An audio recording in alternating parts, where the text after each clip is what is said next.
Hi mga mi, samahan nyo naman kami sa aming panibagong ganap ngayong araw.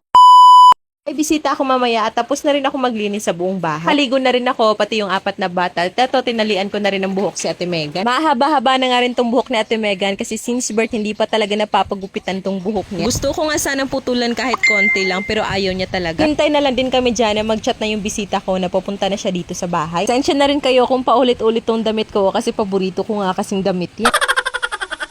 Lagay na nga rin pala ako nitong lip tint para hindi naman ako masyadong maputla tignan. Ayan lang din talaga yung pinaka-arte ko sa mukha ko. Para sa mga magtatanong ko ano yung lip tint ko, meron akong ilalagay na link sa comment section. Humirit pa nga sa akin itong si Ate Megan na mag-lip tint nga siya, bawal, kaya ganyan nga yung naging reaction ko. Dahil maaga nga rin ako natapos sa paglilinis ng bahay. Eto at naisipan ko nga magpalit ng kurtina. Bandang alas 6 pa kasi darating dito sa bahay yung bisita ko, kaya ayan at medyo madahaba-haba pa din talaga yung oras para makapag-prepare din na maayos dito sa bahay. Pero alam niyo naman kapag tayong Pilipino, kapag may bisita sa bahay, talagang bonggang paglilinis sa bahay yung gagawin natin. Ang bisita ko nga pala mga mi ay ang Dashell family. Higa Australia sila mga mi at nagbakasyon sila dito sa Pinas. Elementary classmate din kami noon and gladly dahil sa pagiging content creator naming dalawa, nagkausap ulit kami. Dahil nagbakasyon sila dito sa Pinas, bibisitahin niya nga daw kami dito. Anyway, fast forward tayo. Eto at nagluto nga pala ako ng pansit bame. Yung pinaka-favorite na luto ko, pati na nga rin ng pamilya ko kapag may okasyon sa bahay. Hindi ko nga lang na-video kung paano yung pagluto ko nito, gawa ng nalubat nga din yung cellphone ko. Bandang 6:30 naman ng gabi at dumating na nga itong aking bisita. Ko talaga naman na starstruck talaga ako sa beauty niya kasi naman ang pretty. Tapos na-shock din talaga ako dito sa dala niyang pagkain kasi ang dami mi. Kakatanda ako, siguro huli din namin pagkikita yung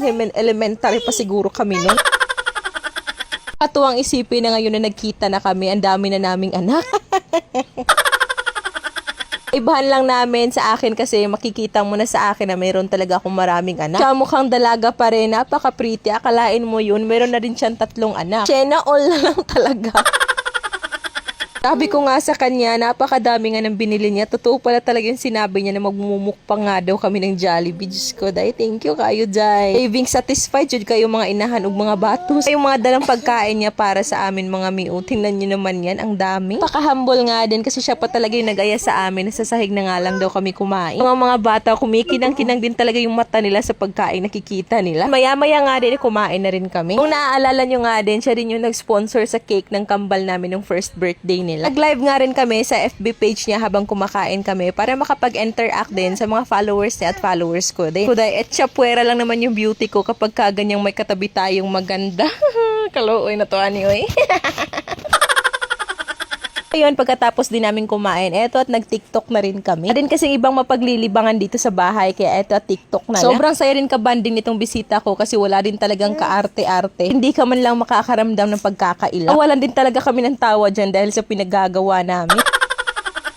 Ay, ambot na lang jud, grabe kakutas gyud anang orasag sinayaw ba. Komportable ako kapag kasayaw na freestyle lang, pero kapag may stepping, Diyos ko, dahil hindi nyo ako maasahan dyan. Kad na nga lang itong sinasayaw naming Macarena, kamay na nga lang yung igagalaw, hindi ko pa talaga makuha-kuha. Ilang take nga kami dyan, Diyos ko, dahil pero hindi ko pa rin talaga makabisado. Pag mangundang tanang buhata, ay kutasa, digin masago.